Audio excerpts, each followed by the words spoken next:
Лестър Съмрал за пионерите на вярата. Обичам те. Моята съпруга, моите деца също те обичат и аз те почитам тази вечер. Ти си апостол на Господ Исус Христос и ти си моят старей. Благодаря.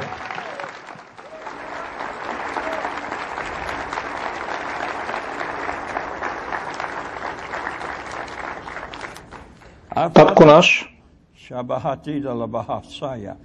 ти си нашият баща.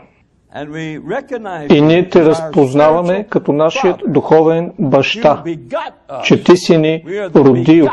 Ние сме родените синове и дъщери на Всемогъщия Бог. И не искаме да кажем, благодарим ти тази вечер с това, че принадлежим на Божието семейство. И сега ние сме синовете на Бога. Толкова сме радостни, че сега ние сме в семейството на Бога. И така тази вечер благослови семейството си. Халелуя! Благослови семейството си, Господи. Да, Господи, изцели телата им. Издигни духовете им.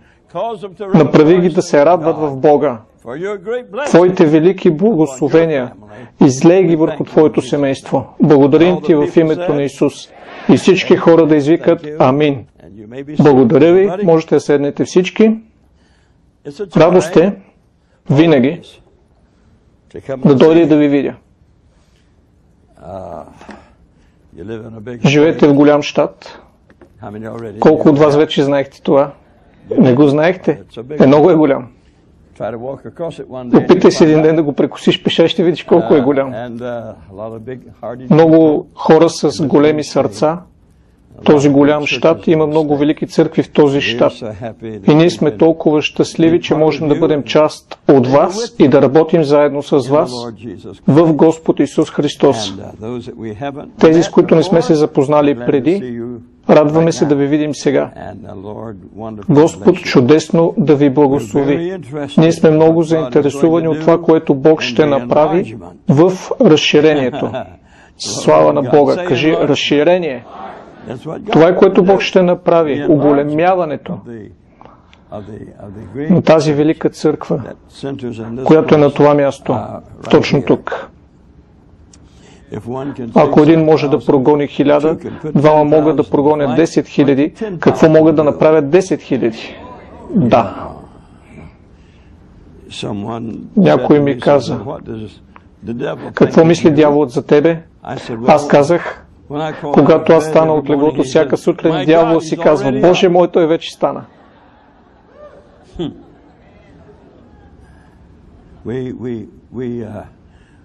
Ние знаем, че имаме нещо по-голямо, по-велико от това, което злото има. Този, който е в нас, е по-велик от онзи, който е света. Така че ние не сме губещи, ние сме победители. И тези, които си мислят, че са победители, ще изпаднат в нищото, обаче ние ще продължим да бъдем Божието семейство. Радваме се да бъдем част от вас, да бъдем с вас. В името на Господ Исус Христос. Причината, поради която написах тази книга тук, ние сме написали 150 книги, всякакви видове книги. Един човек от Тексас, кажете Тексас, това може да се направи само от човек от Тексас. Той ми каза, ти имаш ли видеопослание? И аз казах, да. Той каза, искам да купя по едно от всички тях. И аз казах, имаш ли нефтен кладенец? Той каза, да, имам. Аз казах, ще ти е необходим.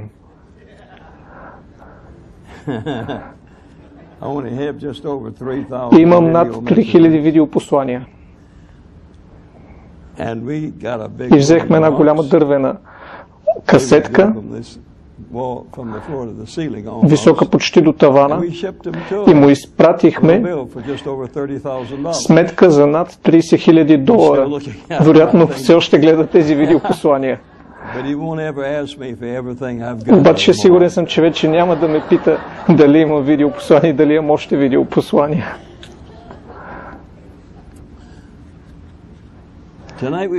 Тази вечер искаме да ви говорим от тази книга. Искаме да ви я представим на живо. Пионерите на вярата. Не мога да ви разкажа защо Когато бях само на 20 години, Бог ме постави до един джентълмен на име Хауърд Картер. Споделям част от тази история в днешното послание. Заедно обикалихме света. Когато се запознахме първоначално, той беше на 41, на 42 години. Някъде аз бях на 20. Така че нашето взаимоотношение беше типа Павел Тимотей. Бог му беше дал откровение за дарбите на Святия Дух и му беше обещал, че целият свят ще последва неговото поучение. И няма друго поучение, освен неговото днес, защото Бог му е открил това какво представлява дарбите на Духа, и ние имаме материали по тази тема, имаме книга за дарбите на Духа, как функционират дарбите на Духа, какво могат да направят за тебе и всичко това. И така, Хауърд Картер е бил в затвора по времето, когато е написал поучението си за дарбите на Духа. Ти може да питаш, защо е бил в затвора? Ами било е времето на Първата световна война и те са му казали да отиде да воюва срещу германците. И той каза, не, аз обичам германците, не искам да наранявам нито един от тях. Те му казали, трябва да вземеш тая пушка тука, да се научиш да стреляш и да отиваш да застрелваш германци. Той казал, ще ви кажа точно, сега няма да застрелям никого. Те казали, тогава ще те вкараме в затвора. Той казал, чудесно. Тък му исках малко да си почина, така или иначе. Така че за останалата част от войната той е бил в затвора и всичко се е случило така. Той лично ми го разказа. Бил е в малка килия с едно малко легалце и от бомбите, които са падали отгоре, пораженията са били толкова сериозни, че бетона над него се е напукал и почнала да капе вода от тавана. Кап, кап, кап. Независимо на къде се е премествал, винаги водата е капала върху него. Водата е слизала отвънка навътре, в малката затворническа килия, в която е бил той. И най-накрая той казал, Господи, защо не спреш тая вода? Не мога да спя, направо ме изтощава. И точно както Господ Исус е казал на учениците си, ви им дайте да ядат, Господ му е казал на него, ти самия спри. А би ли ми казал как да спра водата, която идва от пукнатината навънка, отвън навътре? И Господ му казал, говори. Бог може да каже толкова прости неща. И той казва, че му отнело дълго време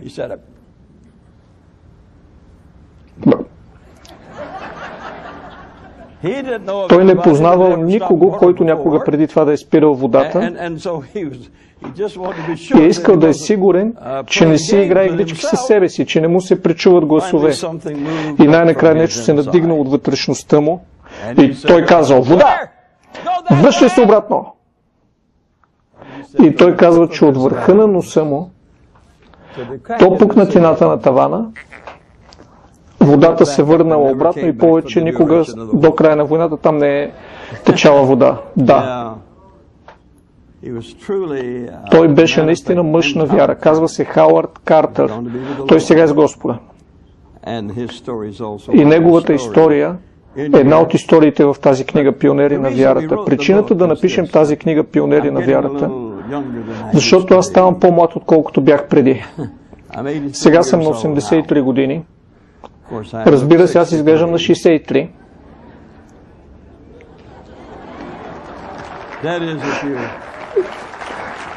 Това е, ако нямате добро зрение. И аз работя като 43 годишен, но аз се протягам към 33 годишната ми възраст. Много усърдно се протягам към нея. И мислих, че е време да напиша за тези приятели, които аз съм познавал и с които съм пътувал по света. Те са хората, които са началото, пионерите на това 50-но съживление, това движение, от което ние сме част. Има много други, но аз не ги познавах лично. Всички хора, които са в книгата, аз ги познавах лично. Това прави промяна, знаете, различно е. Един човек е написал книга за Смит Уигълсворт и аз го попитах.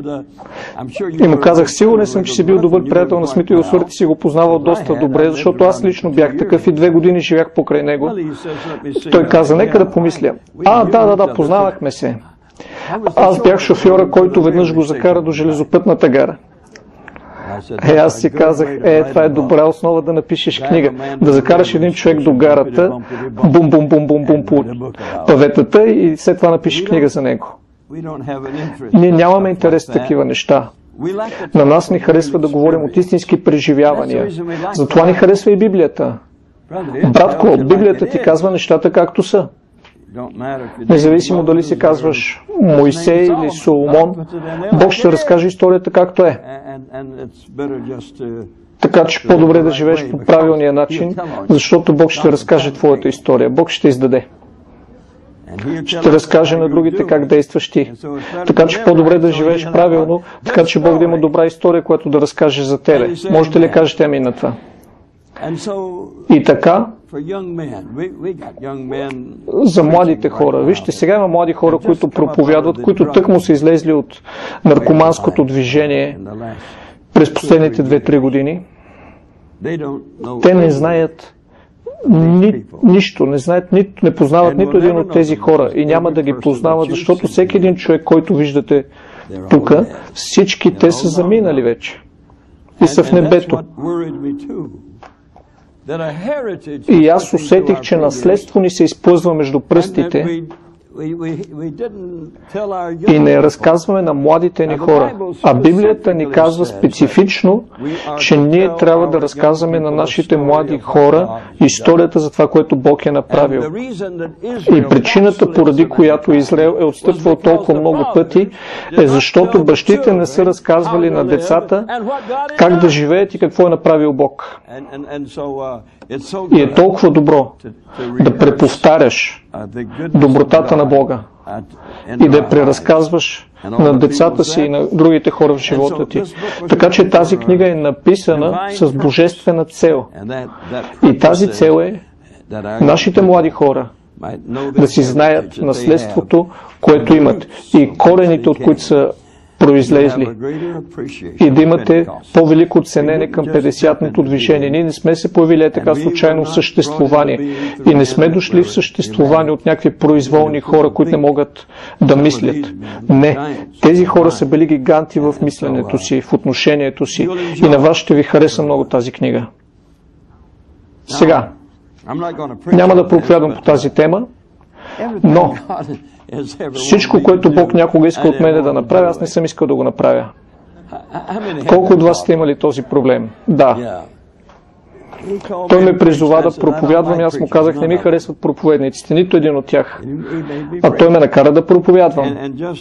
И просто за да му покажа, че не ми харесва, аз отидох и проповядвах в малки селски училищни сгради, така че съм сигурен, че наоколо няма никакви проповедници и никаква религия, никакви църкви. Просто проповядвах населените в селските училища. И това беше добра част от живота ми там. Проповядвах на тези фермери, на тези селени там. И това беше много умно, защото беше времето на голямата депресия и всички в града бяха фалирали, а в селото, в провинцията всички имаха изобилие от храна за ядене. Винаги стой, където има изобилие от храна, приятелю мои. Не можеш да ядеш зелените дървета в града, но можеш да ядеш сладките картофи на село. И така, не исках да го направя и след това пък Господ ми каза да бъда мисионер. Това беше още по-лошо. Той ми говори в Тенеси и ме помоли да бъда мисионер и аз му казах, виж, аз не харесвам даже тия хора в Тенеси, така че със сигурност няма да ми харесат тия хора отвъд океана. Искам да се върна в Флорида, откъдето съм дошъл. Бях роден в Ню Орлианс и проповядвах в Панама Сити, Флорида, исках си отида вкъщи. Какво ти каза Господ? Нищо. Господ никога не откликва на глупост. Това е една от причините, поради които Той не говори на много хора. Просто би било пропиляване на неговата енергия, така или иначе. Тогава Господ ми каза един ден, като се молех, Той ми каза, искаш ли да бъдеш като мене? Никой не отговаря на Господа. Това е неправилно. Не е умно, казвам ти. Винаги казвай, ти знаеш, Господи. И така полагаш отговорността обратно върху Него. Той ми каза, искаш ли си като мен? Аз казах да. И той каза, ще ти кажа тогава, трябва да бъдеш пастор. Не искам да бъда пастор. Аз съм благовестител към целия свят, аз съм бил по целия свят. Проповядал съм в 119 нации по света. Не искам да бъда никакъв пастор. Господ каза тогава, никой няма да бъдеш като мене, защото аз съм овчар. Аз съм пастир и обичам моите овце. Ако искаш да бъдеш като мене, ти трябва да бъдеш пастир. Така че той ме смири и аз съм пастор сега. Понякога съм и благовестител, мисля. Но главно съм пастор. Сигурен съм в това. И тогава в Иерусалим, преди 7 години, аз имах 527 поклонника, пътешественика с мене. Прекрасни хора, да видим святата земя. Возихме се в най-прекрасните автобуси, които сте виждали. 40-45 човека в автобус. И така може да се опознаеш с хората. Това е едно малко пътуване, поклонническо пътуване до святата земя. Заедно закусваме, заедно обядваме, заедно вечеряме. И след вечеря аз им проповядвам. Така че ние сме заедно достатъчно време. Всички заедно. И след като имаме службата си в хотел Хилтън, в прекрасна бална зала, след вечерята, и аз им проповядвам, аз се качих горе и с моята съпруга си легнахме да спим. И някъде в 10 преди полунощ, 10 минути преди полунощ, Бог ме разтърси. Аз се събудих, казах, какво не е наред? И Бог каза, искам да ти приказвам, искам да ти говоря. Какво ще кажеш утре сутринта, Господи? Господ каза сега. Казах, какво искаш да ми кажеш? Господ ми каза, искам да ти кажа, че в твоята страна моите хора пеят и проповядват за моето второ идване и живеят като че ли аз никога няма да дойда. Започнах да плача от вътрешността на корема си. Стенех, болеше ме. Сълзите ми се изпълниха очите ми се напълниха с сълзи. Толкова съжалявах. Тогава той ми каза, цялата Матей 24 глава ще се изпълни. Проповядвал съм тук преди по Матей 24 глава. Казах, Боже, не прави това е твърде лошо. Но вие знаете, то вече се случва. Точно сега. Само Бог знае колко много войни се случва точно сега, тази вечер. Когато той каза нация против нация, знаете ли какво има в предвид? В Битие 12 глава Бог каза на Авраам, ще те направя тебе голяма нация, голям народ. Така че нация, народ е кръвно взаимоотношение. Това е семейство. Това е племе. И така, племето става по-силно, построява град, построява си държава, страна. И всички са със същата кръв. Всички са със същата кръв. И Исус каза, че точно преди Той да се върне, кръв ще се надигне против кръв. Знаете ли, че сега има повече хитлеровци и мусолиновци и Александър Великовци отпреди. Няма ги самите тези като личности, няма ги тези хора, които да търсят да построят империи, но хора се бият помежду си, защото не харесват кръвта ти, етноса ти. Отидох в Руанда, Централна Африка. И тък му бяха заклали 2 милиона човека. Земята беше подгизнала с кръв. Проповядвах в Бурунди, страната, която воюваше срещу Руанда. И когато се върнах в малкия хотел, на около 100 стъпки от мястото, където проповядвах, една племенна група и друга племенна група са извадили мечовете си и са се нарязали до смърт един друг. Намерили са 30 глави в кална яма, в канавката. Намерили са 60 ръце в калната канавка. Намерили са крака, 60 крака в кална дупка. Намерили са трупове, разрязани по средата, хвърлени там. Никой човек не е можел да събере обратно тези тела. От различни племена са били. Никой не са се виждали един друг. Не са знаели колко добри са и колко вежливи могат да бъдат като хора. Те са казали: ти не си от моята кръв, сега умираш. И аз се надявам и се моля Господ Исус да дойде, преди да има такава омраза в тази страна. Неправилно е да мразиш когото и да било. Омразата е от дявола, не е от Бога. И ти не мразиш, независимо от коя част на света идват те. Виждате ли, цвета на кожата е само няколко милиметра, а зад кожата има същата плът със същия цвят като твоята. Няма значение от коя нация си. И ако отидеш малко по-нататък, стигаш до кръвта. И неговата кръв може да спаси моя живот. И моята кръв може да спаси неговия живот. Така че ние не сме братя по кожа. Ние сме кръвни братя. Господ ми говори и каза, 24 глава на Матей, 7 стих: силни земетресения ще разсърсат този свят. И виждате, че стават все повече и повече вече. Забелязали сте това, че се засилват земетресенията? Язва, чума, бедствие, напасти. Аз казах: Господи, спаси фермерите. Той каза: няма нищо общо с фермерите това. Знаеш ли, че ракът е мор, чума, болестна язва, която пояжда човека, докато той умре. Мор. Просто те хваща и те изяжда, докато вече не съществуваш. Той каза: знаеш ли, че спин е болест, която пояжда кръвта, влиза в кръвния поток и пояжда съпротивата, която имаш срещу болестта, и ти трябва да умреш. Мор.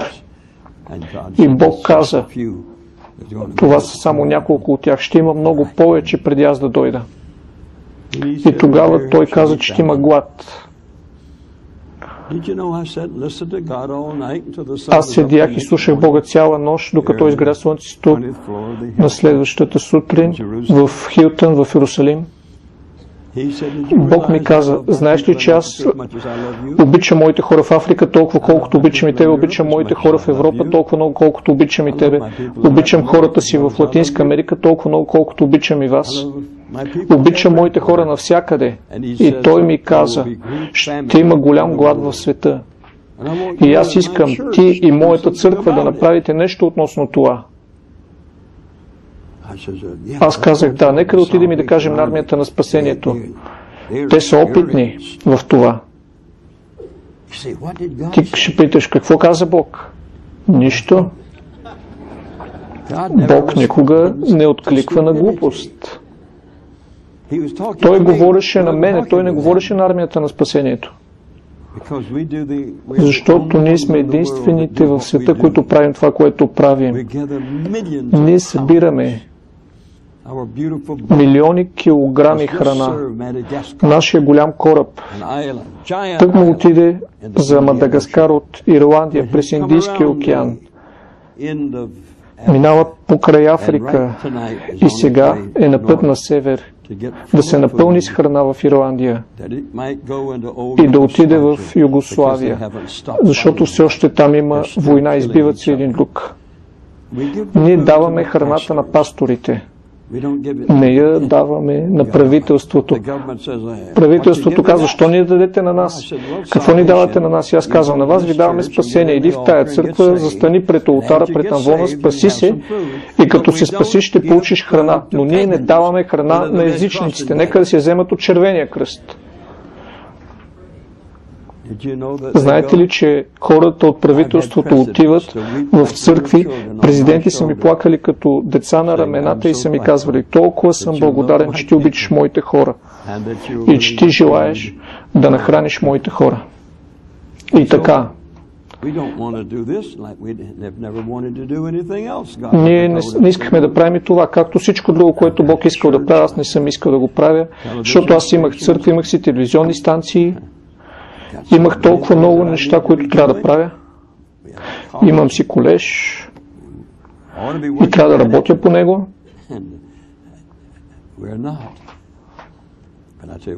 Не искахме, но вече го правим.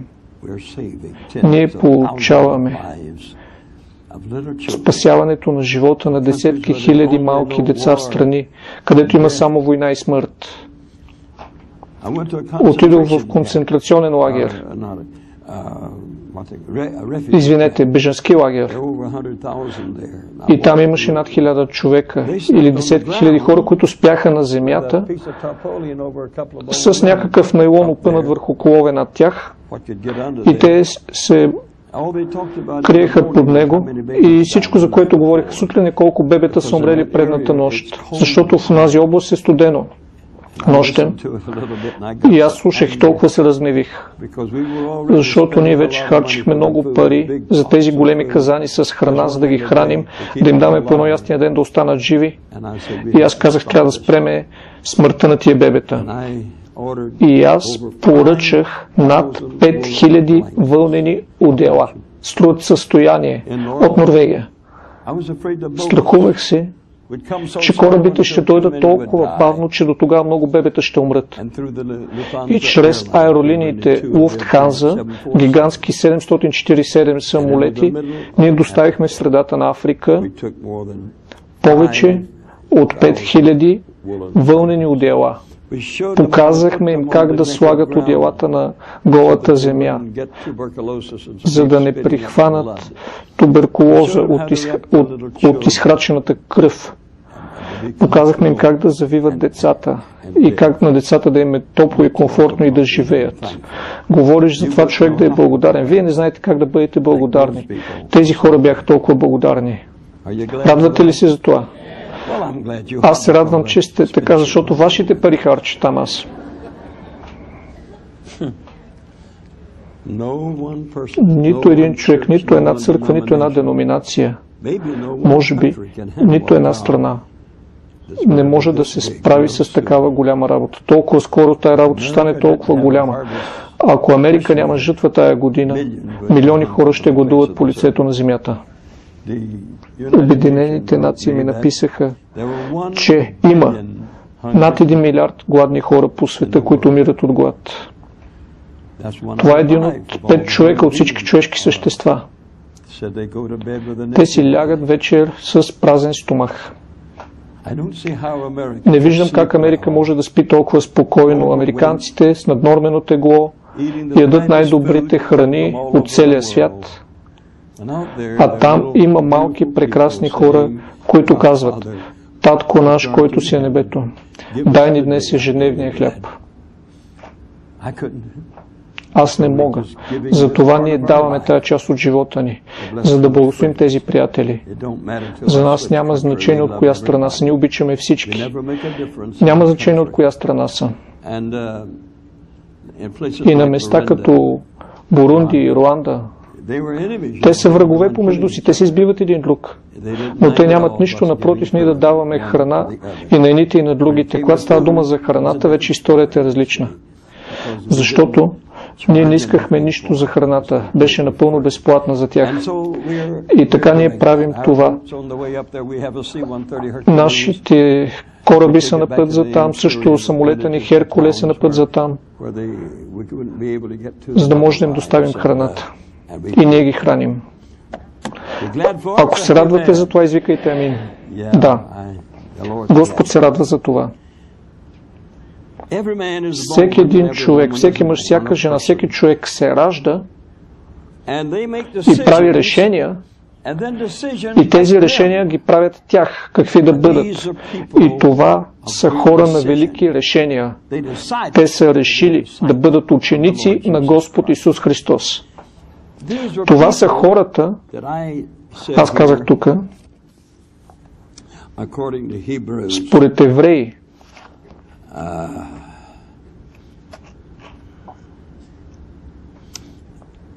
за които светът не е достоен.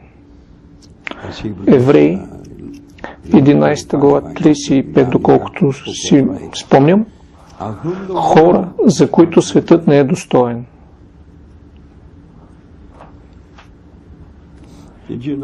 Знаете ли, че аз съм пътувал 3 пъти до Китай наскоро. Живях в Хонг-Конг. Проповядвах много църкви. Там посадил съм и църкви в Хонг-Конг. Комунизмът е най-нечестивото нещо, което е произлязло от ада. Мао Зедун е убил 30 милиона китайци преди да накара китайците да се обърнат към комунизма. И историите за тяхното страдание и за страдащата църква в Китай. Последния път, когато отидох, всъщност бях преследван от тайната полиция от Хонг-Конг до Пекин. И всеки път не изпускаха, защото не сме помни от тях. Проповядвахме всяка вечер, но излитахме с самолет рано на следващата сутрин, без да кажем на никого къде отиваме. Така че на тях им беше много трудно да ни проследяват и да ни преследват. Един от нашите проповедници, човека от Пекин, полицията го е хванала и се го изкарали на улицата, докато други вярващи са гледали, ударили са го по главата с палката, съборили са го на земята, пуснал си кучетата срещу него, милиционера, и всички са гледали как кучетата му изяждат цялото тяло на този 50-тен проповедник. И след като кучета са му изяли тялото и не е останало нищо освен кости, човека от Пекин, комуниста, е казал на нашите хора: вие, които твърдите, че възкресявате хора от мъртвите, айде елате и възкресете този от мъртвите. До времето, когато е бил в ада за 1 000 000 години, ще желая да си държа устата затворена. Комунизмът е ужасно нещо. Мисля да напиша книга за сегашния Китай. Може би ще го направим, но скоро бяхме там 3 пъти. Живяхме там и аз минах от Китай до Манчжурия, минавайки през Китай. Над година ми беше необходима, за да мина от град на град. Така че имаме голяма любов към тази земя, към тези хора там. И те са най-страдащите хора. Те са възкресили над 100 човека от мъртвите. В една от нашите служби там, това са подземни служби, скрити, тайни. Защото ако полицията ни намери, ще застреля някой от нас, ще вкара някой от нас в затвора, ще пребие до смърт някой от нас. И аз казах в тази служба: колко от вас са били възкресени от мъртвите? 5-6 човека вдигнаха ръце. Казах: елате и застанете до стената тук. Попитах след това: колко от вас тук са възкресили някого от мъртвите? 5-6 ръце си вдигнаха. Казах: вие застанете тук до стената. И аз гледах лице в лице хора, които са били мъртви за 2, 3, 4 часа, и някой е дошъл и е говорил на смъртта и ги е възкресил от мъртвите. И тези, които бяха възкресявали хора от мъртвите, казаха, че смъртта е човек, че смъртта е личност. Ти трябва да знаеш как да говориш на смъртта. В Словото казва, че последният враг, който ще бъде унищожен, е смъртта. Смъртта е враг, не е твой приятел.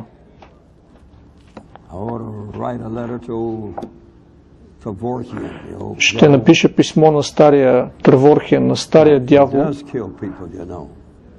който убива хора. И това, което той не знае, че лекарът веднъж ми даде на мене 2 часа да живея.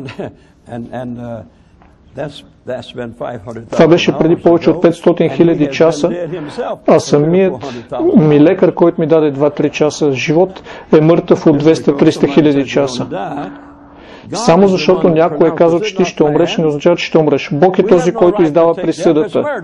Нямаме право да приемаме смърт и да извършваме евтаназия.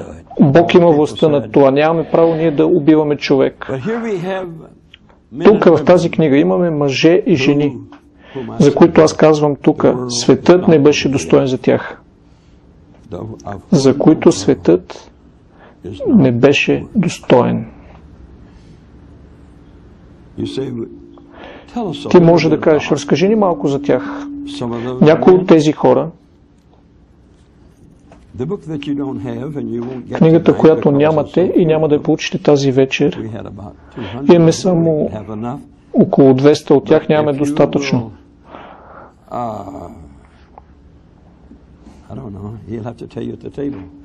На масата ще ви кажат колко струва книгата. Ако я платите предварително и сложите парите в плик, книгата ще ви бъде изпратена тук за вас. Така че има разпечатани хиляди, няма да има недостиг на книги. Първият, за когото иска да ви говоря, човек, когото вие със сигурност не познавате. Името му е Т.Б. Барат, Томас Бол Барат. Когато брат Картер и аз пристигнахме в Норвегия, в Осло, където брат имаше голяма църква, наречена църквата Филаделфия,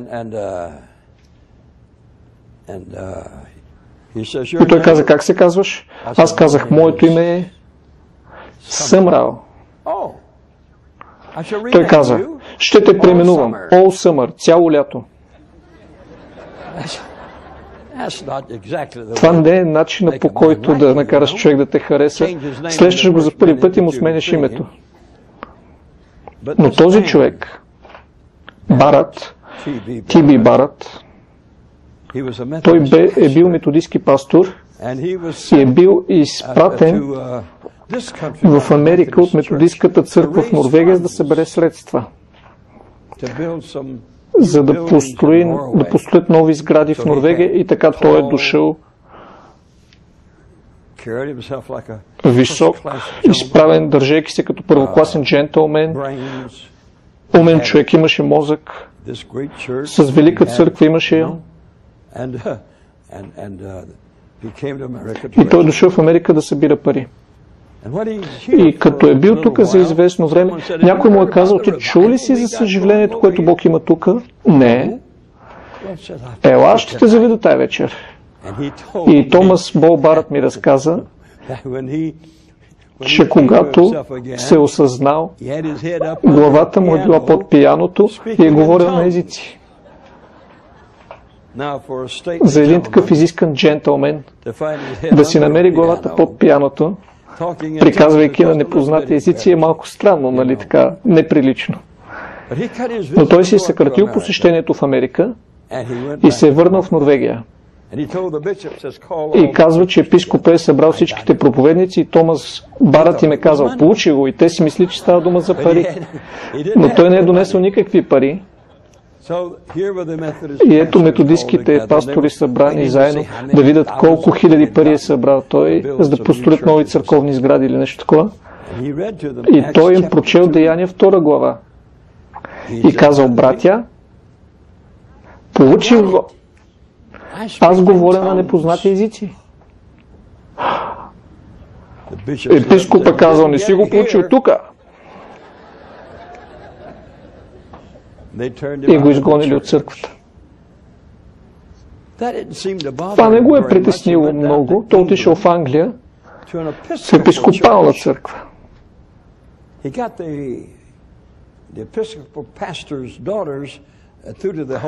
И помогнал на дъщерите на епископалния пастор първи да приемат Святия Дух, и след това епископален свещеник бил изпълнен със Святия Дух, и съпругата му се била изпълнила със Святия Дух, и те започнали да викат и да хвалят Бога, и за хора започнали да приемат Святия Дух.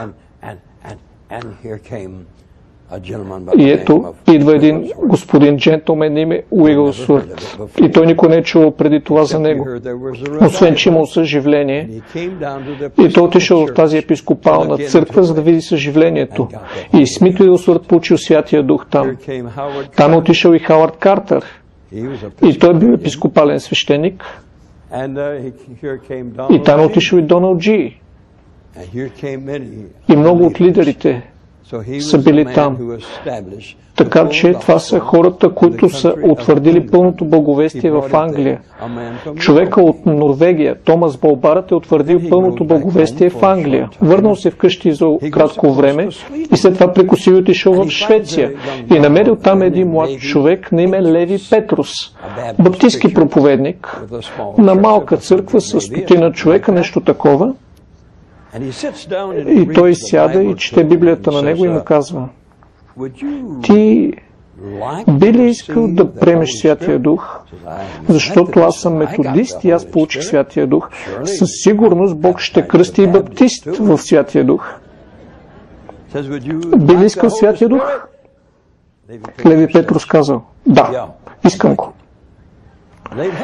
Барът му положил ръце и Петрус приел Святия Дух. И след кратко време бил изгонен, разбира се, от баптистката църква, но той имал по това време най-голямата 50-на църква в целия свят. Той и аз много се обичахме.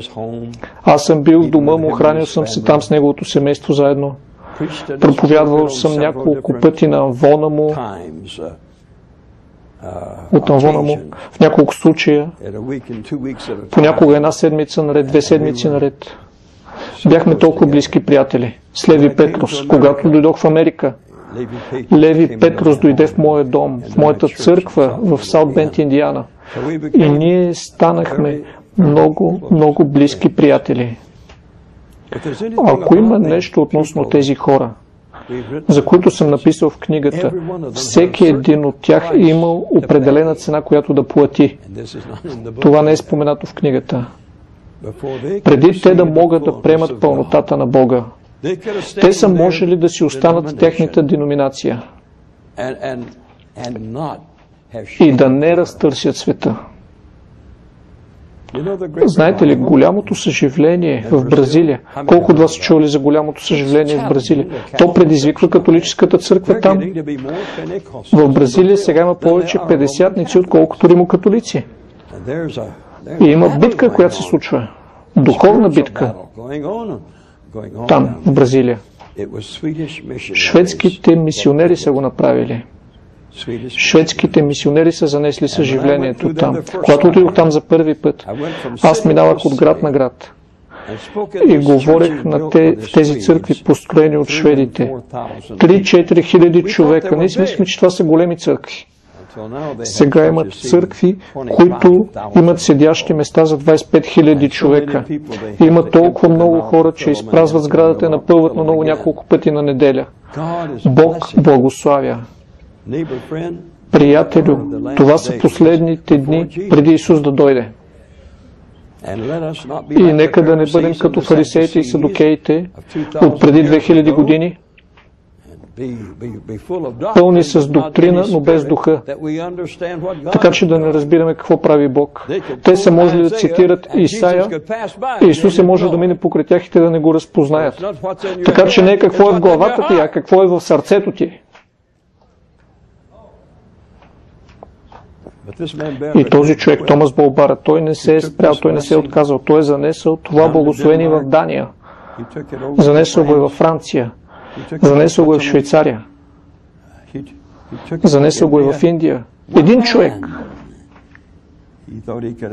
Той си е мислил, че може да евангелизира целия свят. И всичко това е в книгата тук. Т.Б. Барът. Какъв човек? И той е бил първият, пионерът, основателят. От неговите корени са произлезли останалите. И аз толкова харесвам днес това, че като отида в скандинавските страни, ходя по няколко пъти, всяка година те там ми казват папа. Не поп, а папа. И те казват, в това съживление нямаме по-възрастен пастор. Те са млади хора. И те казват, ние се нуждаем от някого с много опит, с много преживявания. Така че като има проблем да отидем при него и той да ни разкаже и да ни каже какво да правим в съответната ситуация. В тези страни аз съм по-добре познат, отколкото в тази страна, защото аз съм ходил там, ходил съм там и съм благословил тези хора. И тяхното ценене за мене, към мене е много по-голямо, отколкото в тази страна. Защото те нямат много стари хора, стари пастори, които да могат да им помогнат и да ги инструктират. Ще се върна в Москва след няколко дена. Имахме няколко съживителни събрания там. Последните две бяха в големи театри, пълни с хора, натъпкани с хора. Те бяха първите, на които дадохме храна. И занесохме храна за около 10 милиона пунда. В цяла Русия разпределихме при всички тези градове в църквите в Русия. И те казват, че това е докарало голямото съживление в Русия. Хората са видяли нещо от естеството на Исус. Исус никога не оставяше гладен човек да остане гладен. Той го нахранваше, знаете. И така, те са първите, на които дадохме храна. Закарахме нашия самолет Херкулес там и за 2 месеца през Арктическия кръг над Черно море разпределяхме храна на тези гладни хора.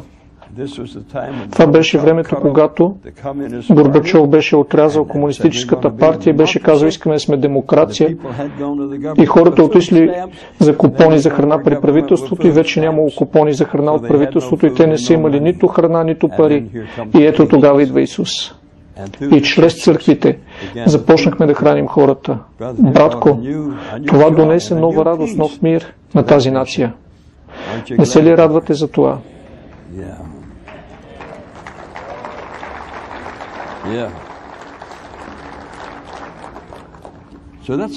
Така че това е малко относно Томас Болбарът.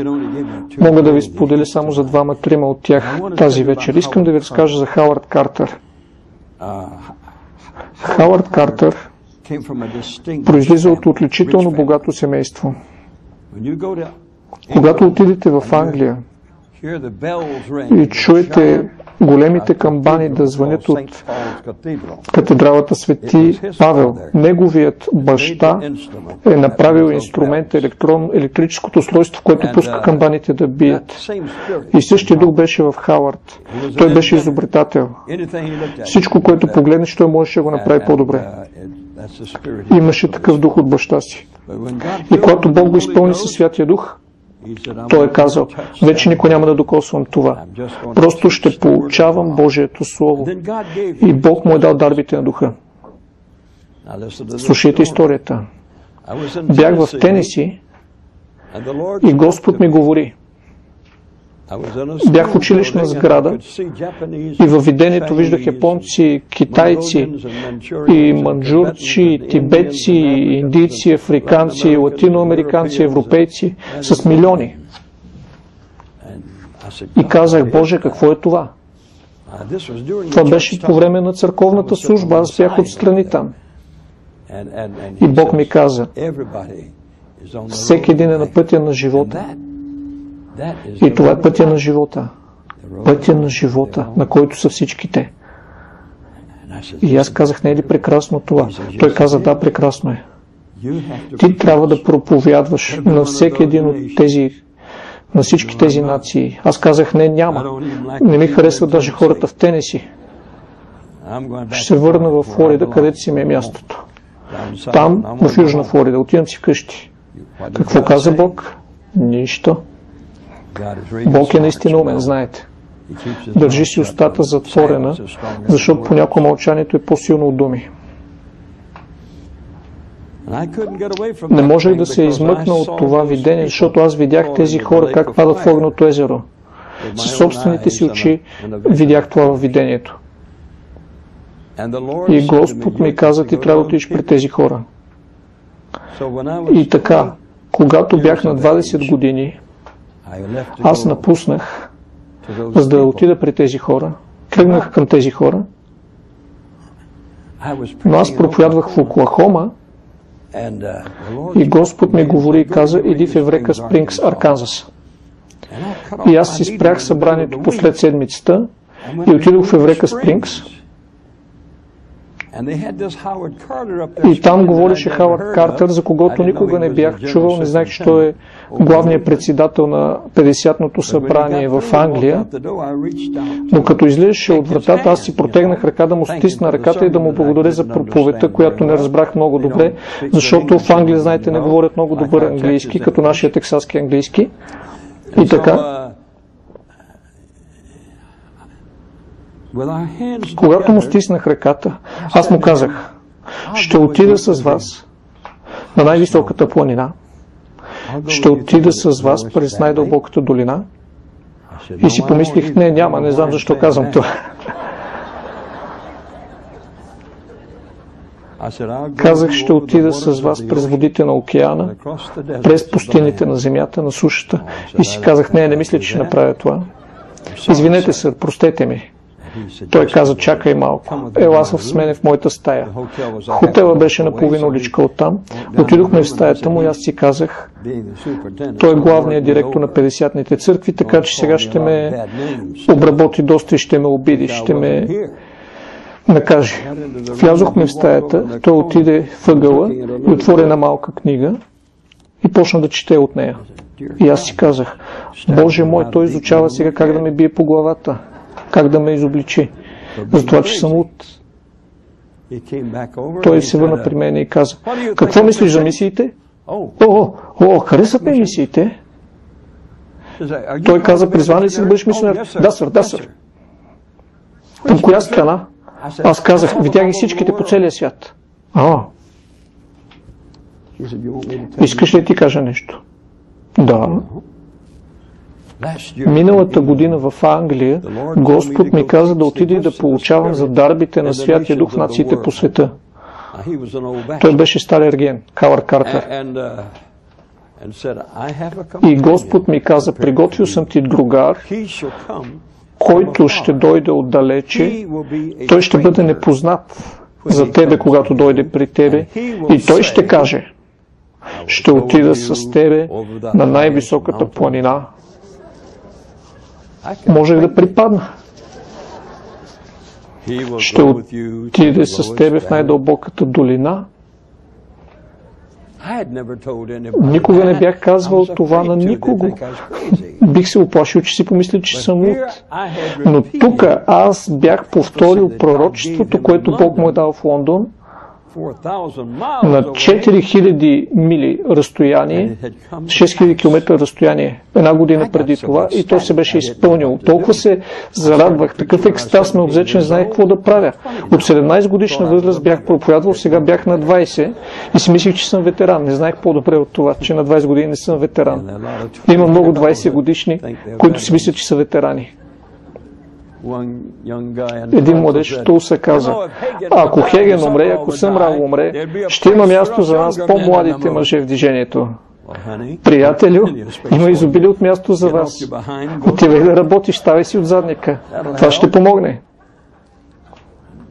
Никой не стои на пътя на никого. Просто отивай и върши работата. И всички хора да кажат амин. Толкова се развълнувах, че казах, благодаря ви. Къде отивате? Отивам на западния бряг и оттам в Япония. И аз казах, аз отивам в Мобил, Алабама. Родителите ми са там сега. Продадох си колата. Взех сестра ми с мене. Тя пътуваше с мене и ще се срещнем с вас, казах аз. И си тръгнах. И като бях шофирал по пътя, не останахме за друга служба, тръгнахме си към къщи с сестра ми, аз шофирах и си казах, знаеш ли, аз забравих нещо. Не го попитах за адрес. И също забравих да му дам моя адрес. И си казах, вярвам, че вече го изгубих. Но ето къде идва вярата. Без да знае неговия адрес и без той да знае моя адрес, аз отидох и си продадох колата, както бях планирал, И си купих билет за Токио, защото той каза, че отива в Токио. И се качих на големия южен влак, който минава от Мобил до Лос-Анджелес, минаваш през Тексас и си мислиш, има ли нещо друго света, освен Тексас? 3 дена и 3 нощи пътуваш с влак в Тексас, все още си в Тексас. И така, излязох от Тексас, стигнах до Калифорния и си казах, трябва да потърся 50-на църква, пастор Асамблея на Бога. И отидох в храма Ветил с моето куфърче в ръка и ето го пастора там. Търнбол. Чудесен човек, висок, симпатичен, хубав човек. И аз казах, вие не ме познавате? Той каза, да, познавам те. Аз казах, ти си объркан нещо. Припознаваш се. Ти не ме познаваш. Да, познавам те. Ти си Лестър Съмрал. Никога не съм ти писал. Откъде ти ме познаваш? Той каза, Хауърд Картер беше тук. Бил е тук. Какво се случи?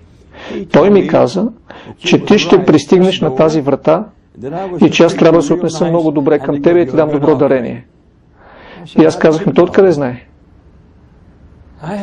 Аз нямаше как да му пише или нещо такова, да му предам информация. 3 месеца вече сме разделени. Отидох, продадох си колата, видях се с родителите ми. Искаш да кажеш, че пътувам с този човек, който знае всички тия неща. Той знае какво мисля, не само какво казвам.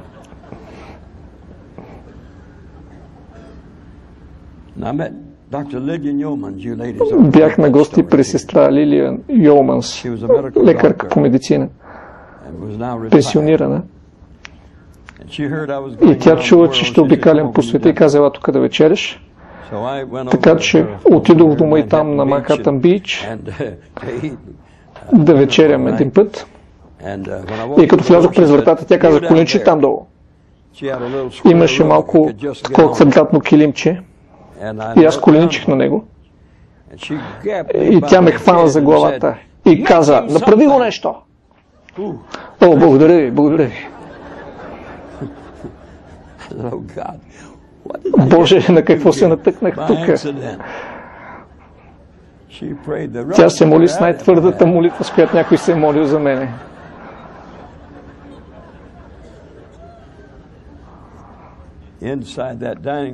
В трапезарията, в съседната стая, там имаше пилешко на масата и аз си мислех за пилешкото. Всички проповедници си мислят за пилешко. Исках да отида там, изпускаше пара. Обаче тя ме държа на пода и ме разтърсваше, молейки се за мене. Опознах я по-късно по-добре. Майка в Израел. Ако някога имало такава. И като бяхме там, тя каза, сега, Хауърд Картер беше тук. Какво? Той каза, че ти ще наминеш и аз да те поканя на вечеря и да се моля за тебе. Така че аз го направих. И той каза, ще те намеря в Лос-Анджелес.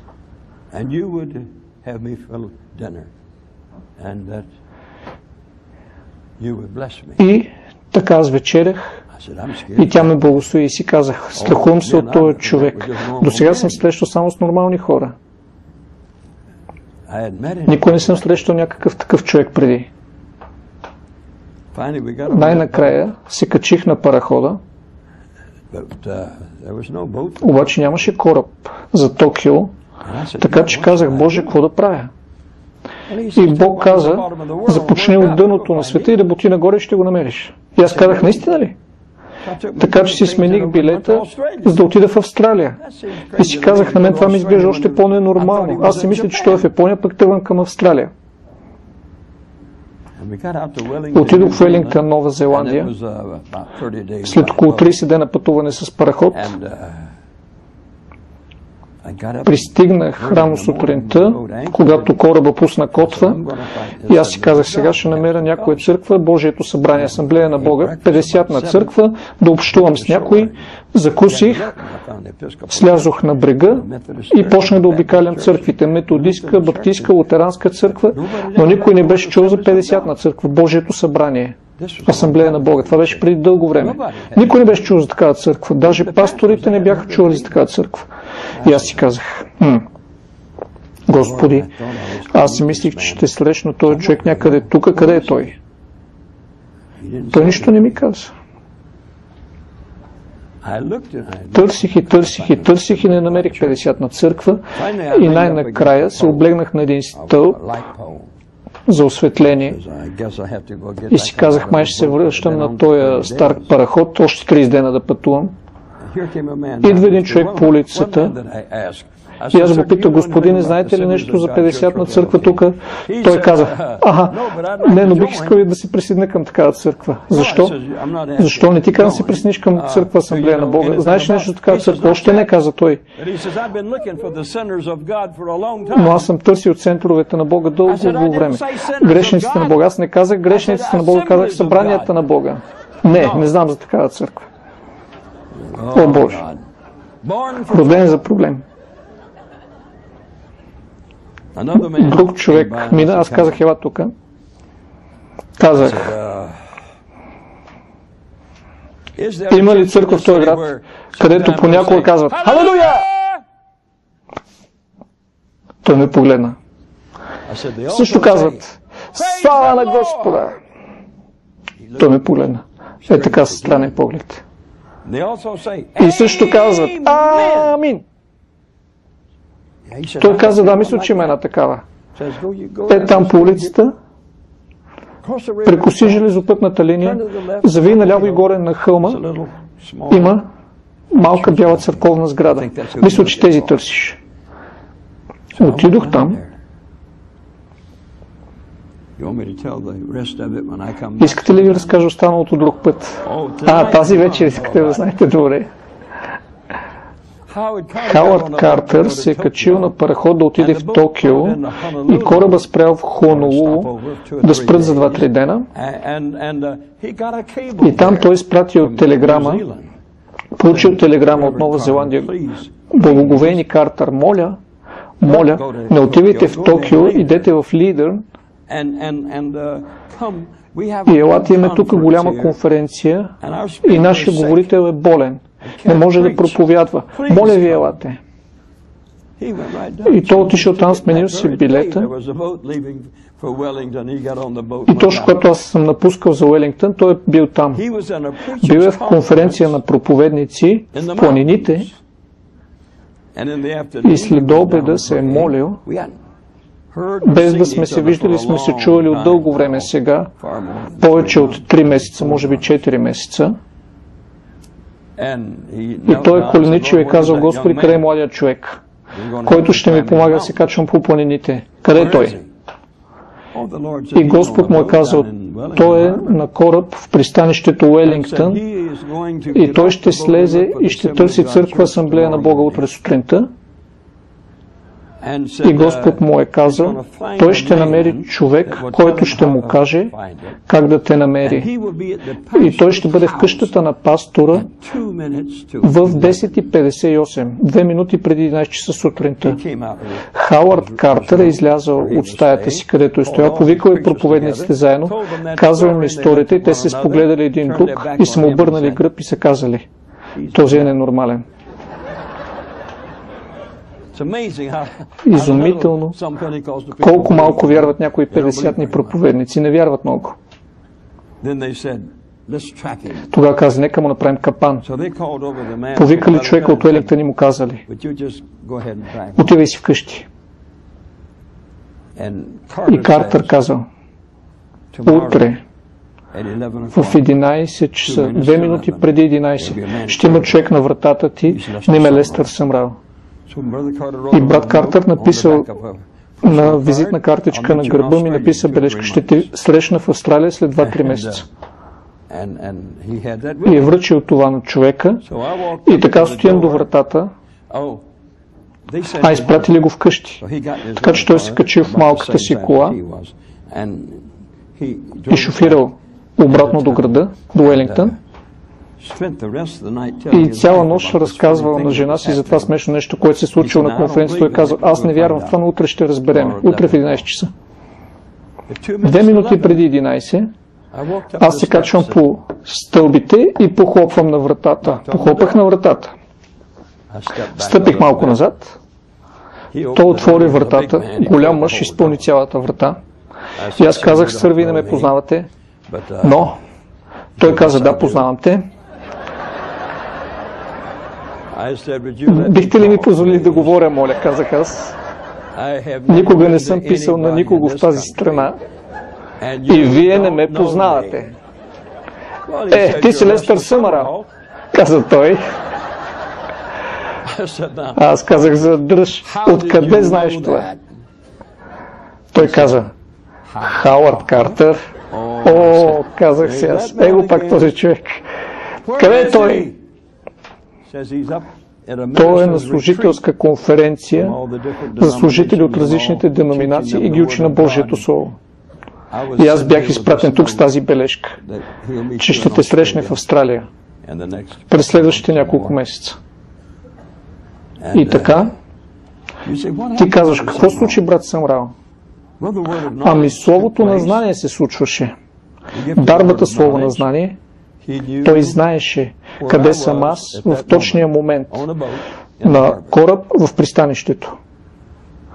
Тогава словото на мъдрост се е случило и той е знаел точно кога ще пристигна в дома на този пастор. Бог е трябвало да доведе този човек на улицата. Не знам как се срещнах с този човек на улицата. И аз трябваше да проговоря и да кажа: има ли църква в този град, който викат Алилуя? И той каза: прекоси железопътната линия и там горе на хълма ще я намериш. И аз отидох там. 2 минути преди 11. Знаете ли, аз чувствам, че ние живеем толкова по-ниско от това, което Бог иска да имаме. Ти казваш: защо, брат Съмърал? Не мога да ви изпратя в Китай, опасно е. Нора Лам почти я пребили до смърт преди няколко месеца там. Тя все още е заключена в дома си, затворена в дома си. И един мой приятел в Хонг-Конг, който живее там, е бил пребит толкова много, че като се показва по телевизията как е пребит от комунистите там. Това е насилствено място. Но това са насилствени времена, в които ние живеем. Някои от нас още не са го разбрали. Насилствено място. Но това, което вие и аз е необходимо да знаем, е да знаем, че имаме свръхестествен Бог. Има 9 дарби на Святия Дух и има благословения там отвъд дарбите на Духа. Даже когато ти изучаваш учебника, за който говорихме предишния път, за ангелите, които са около Божия трон, 7-те ангела, и кои са те и какво правят. Братко, ти си по-дълбоко, отколкото си бил преди. Това е, ако ти внимаваш на това. И ако се движиш напред, за да получиш повече от Бога. Говорих с Господа и казах: Господи, какъв е най-големия проблем с петдесятниците? Исках Бог да ви удумва, да ви обади. И Господ каза: най-големия проблем с петдесятните вярващи е, че те твърде скоро се задоволяват. Ако те получат капка благословение, те си мислят, че е цяла кофа.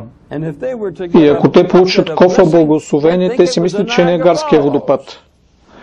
Твърде скоро се задоволяват. Повечето от вас не сте получили нищо от Бога, откакто сте приели Святия Дух. Даже някои от вас даже не говорите вече на езици. Не е време да се връщаш назад, време да вървиш напред. Вие усетихте този дух в това събрание, тук триумфалните песни.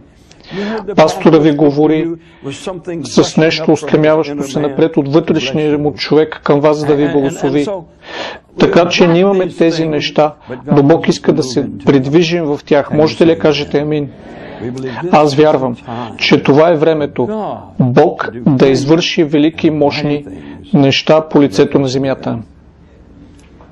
Ще разкажа за още един от тези пионери на вярата тази вечер.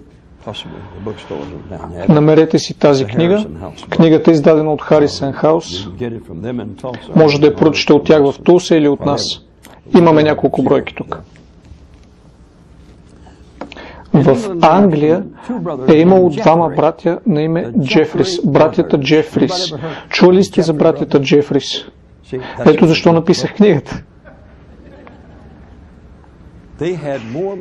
Те са имали повече чудеса от всеки друг човек в целите 100 години наши. Брат Картер, мъж, който никога не преувеличаваше, аз живях с него 10 години, каза, и застана човек на платформата с изсъхнал крак. От тази страна кръка му свършваше до тука, до коляното някъде и след това имало нещо като чуканче, нещо, което е висяло, но без ходило с живот. И той каза, аз седях и гледах как кръка на този човек порасна с 18 инча. Видях костта как се увеличава и видях плътта как покрива костта и как кръвта протече. Когато Стивън Джефрис свърши да се моли за този човек се изправи така на двата крака и проходи за първи път в живота си на двата си крака. Виждате ли как се случи всичко това? В Уелс, където са живели братята Джефрис, в едно малко село, в тяхната малка църковна зала там, на стената е било показано кървящо агне във видение и стотици хора са отивали да го видят. Кървящото агне на стената не е нарисувано, не е отпечатано, просто се е явило там. Но един човек, Стивън Джефрис, е лежал на пода срещу тази стена и не е ставал. И е извикал под това кървящо агне, което е било над него там. 3 дена по-късно, когато той докосвал хората, мигновено се изцелявали. И той станал най-мощният изцелител, който някога са имали в Англия, предполагам аз. Казвали са ми, че дори царското семейство в онези дни, кралското семейство са го промъквали да влиза в палата след полунощ, за да се моли за болните в палата. И всички са знаели и заглавията във вестниците са публикували за чудесата, които Бог е вършил чрез Стивън Джефрис. Джордж Джефрис е бил водача на музиката за кратко време и след това е започнал свое служение. Стивън е построил асамблеята на Бога, повечето от църквите, по това отдалечено време. А Джордж е построил деноминацията Foursquare. Ейми Семпъл Макферсън след това я поела. И така, двама братя, Джордж е наемал кралската Алберт зала много пъти и тя се препълвала с хора, хиляди хора, когато този дребен уелсец е водил хиляди хора при Исус. Той не е имал изцелителната сила, която брат му има. Но имал нещо толкова вълнуващо, че не може просто да задържиш хората от него. Той е бил толкова мощен мъж. Синът на Стивън, Едуард Джефрис, имаше помазанието, но не като баща си или чичо си. И Фред Сквайър, който е бил водача на пеенето за Едуард, когато аз се видях с него последния път, той беше видял над 400 слепи очи да се отварят. Виждате ли, имате 3 цели поколения, защото един човек е намерил Бога и един е лежал там 3 дена под видението и не е помръднал, докато не го е получил. както Илия. Той не е спирал, докато не получи това, което иска. Готови ли сте? Кажи, аз съм готов. Не мисля, че сте, но аз ви го предлагам сега. Джордж Джефрис е разбил деноминацията си на парчета чрез доктрина, наречена британски израелизъм, че Англия е едно от изгубените израелеви племена. И той е прихванал някои други доктрини, които не са истинни.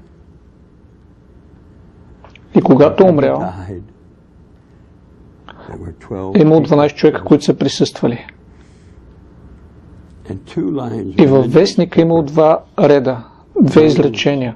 Уелски благовестител Джордж Джефрис умира и дава датата му на раждане и датата на смъртта му. Толкова е важно да останеш с истината, с старото благовестие, с спасението на изгубените и да не спираш да проповядваш старите неща и да не започваш да проповядваш новите, смешни, глупави, тъпи неща. Някой каза, аз получих откровение. Не, той просто е толкова глупав, че даже не знае, че е глупав. Стивън Джефрис в Южна Африка, навсякъде, където отива, хора са идвали в църквата. Толкова хора са изцелявали от ревматоиден артрит, че не са можели даже да поддържат бройката, да преброят колко хора са изцелявали от артрит. Изумително. Брат Картер ми каза, брат Съмрал, аз седях там и чувах как костите пукат на 20-30 стъпки от мене и кости се наместваха. И човек целият изкривен, като отверка на вид такъв. Хора се изцеляваха и ставаха от инвалидните колички. Понякога Стивън скачаше в инвалидната количка и казваше на човека, който е бил в нея, да го бута. И ето човека, който е бил болен и бил в инвалидна количка, тика с инвалидната си количка наоколо благовестителя и залата. Хора са стояли на опашка по 3 дена, само за да влязат в събранието, да видят този човек. Но в Южна Африка той се изправил и е казал, дами и господа,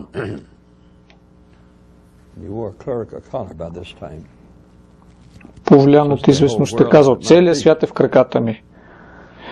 Аз имам толкова пари, че не знам как да ги похарча. Имам престиж.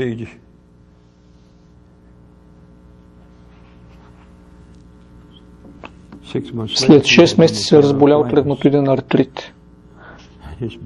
И тялото му, гръбнака му толкова се изкривил. Краката му толкова се изкривили. Ръцете му се изкривили. И когато аз пристигнах в Англия, аз казах, трябва да отида и да видя Стивън Джефрис. Качих се на влак и отидох в Уелс. Отидох в неговата къща. Бях писал в тяхното списание там за над 2 години по това време и той ме познаваше. И аз похлопах на вратата и той каза, ти си Съмрал. Толкова се радвам, че дойде. Но аз не можех да го видя, не можех да му видя лицето, само горната част на главата. И аз легнах долу на пода и погледнах нагоре, за да мога да му видя лицето. Казва, че той имал най-благото лице в целия свят. И наистина той имаше най-благото лице, което съм виждал. И то цялото беше изкривено. И разбъркано, изкривено. И когато той умрел, е трябвало да му счупят костите, за да могат да го вкарат в ковчега.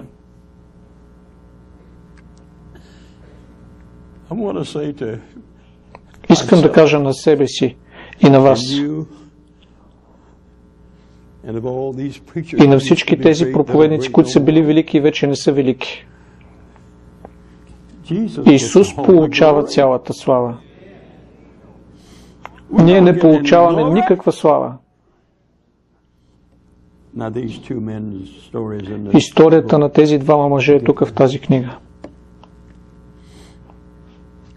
Но аз не мога просто да избягам от тази мисъл. Човека имал десетки хиляди, които го следват. И само 12 човека на погребението му. Изгубил е всичко. Човекът, който е говорил, и кости са се намествали, гърбове са се изправили, крака са се раздвижвали. Той беше този, по чието служение кръка на човек е пораснал 18 инча и то на платформата пред очите на всички. И аз трябваше да легна на пода, за да му видя очите, за да видя лицето му.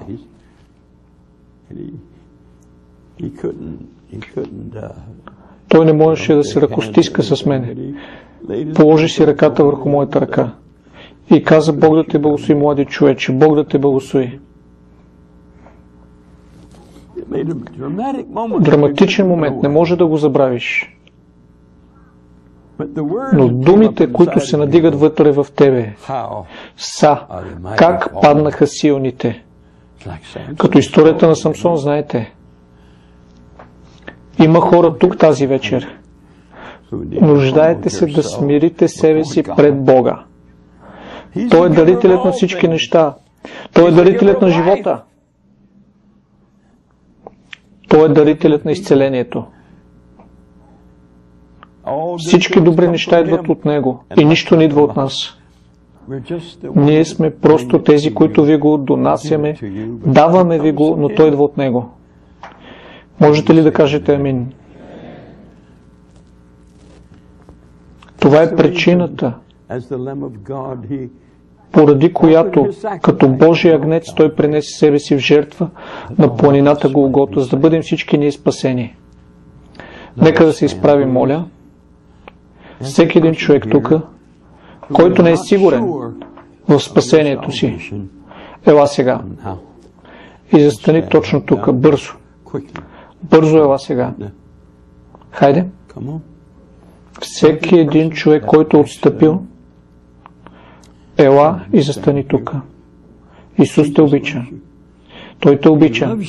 Ела и застани тук. И нека Бог да извърши чудо за тебе. Точно сега. Бог да ви благослови. Бог да те благослови. Не дай да живееш в съжаление. Влез вътре тази вечер.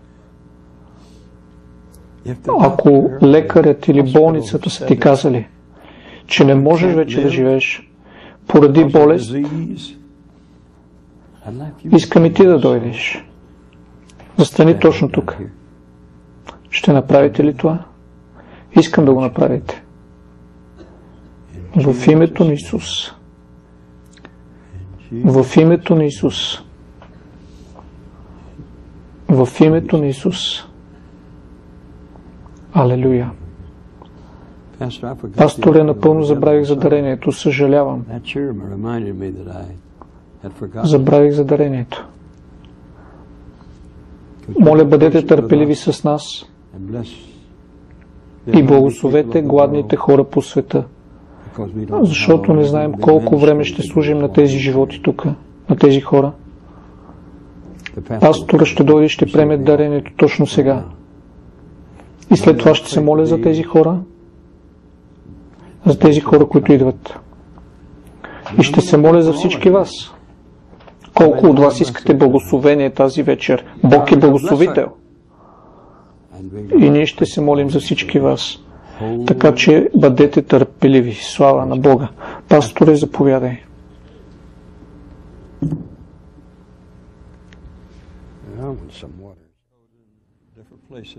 Хора от различни места си дават житото. Дават житото си. И ние го взимаме, занасяме го отвъд океана за хляб за тези хора. Има хора в Луизиана, които си дават ориза с тонове и тонове. И го занасяме отвъд океана и го раздаваме. Ние не бихме могли да правим голямото нещо, което правим днес, с гигантския кораб, в който може да се натоварят 10 милиона пунда. Не бихме могли да го правим, ако Бог не е отворил сърцата на хора. Но Бог е отворил сърцата на хора. Хората от Коронфлекс ни дадоха над 5 милиона долари стока. Стока за над 5 милиона долара.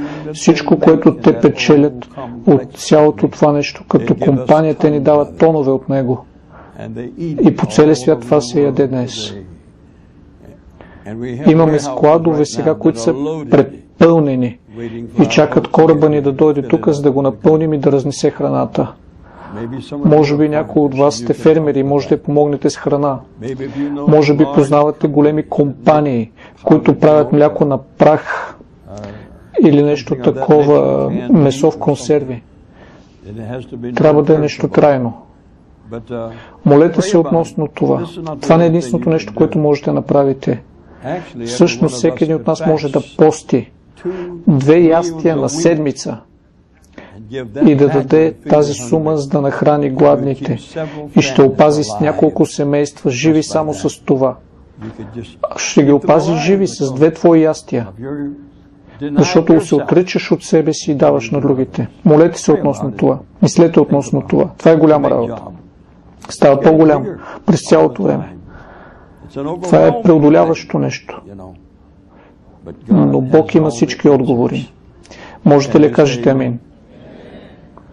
Кажете тези думи всички. Аз съм благословен от Бог Отец, моят баща.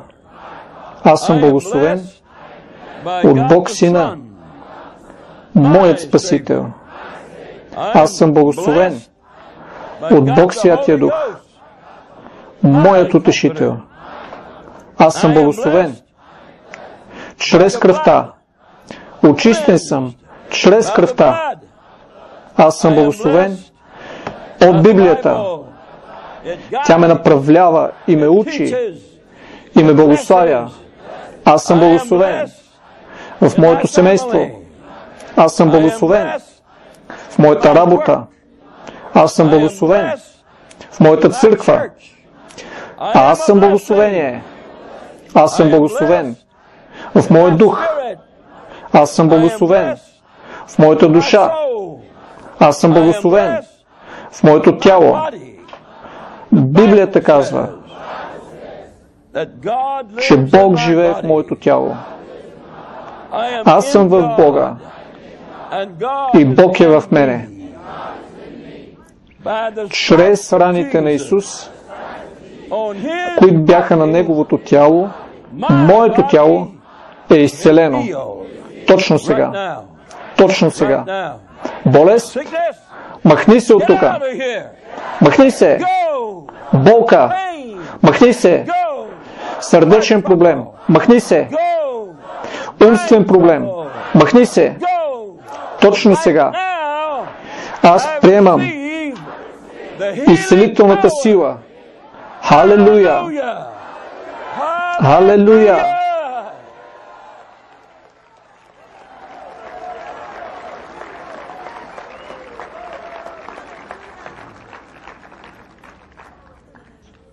Тези, които са дошли и дават себе си на Тебе. Нека всеки един грях да бъде отмит. Точно сега. И аз Ти вярвам за това. В името на Исус. Преобрази тези животи в ученици, които представляват Исус на хората. Пред хората. Благослови ги, Господи. Молим се. И всички хора да кажат амин. Колко от вас се чувствате по-добре? Алелуя! Алелуя!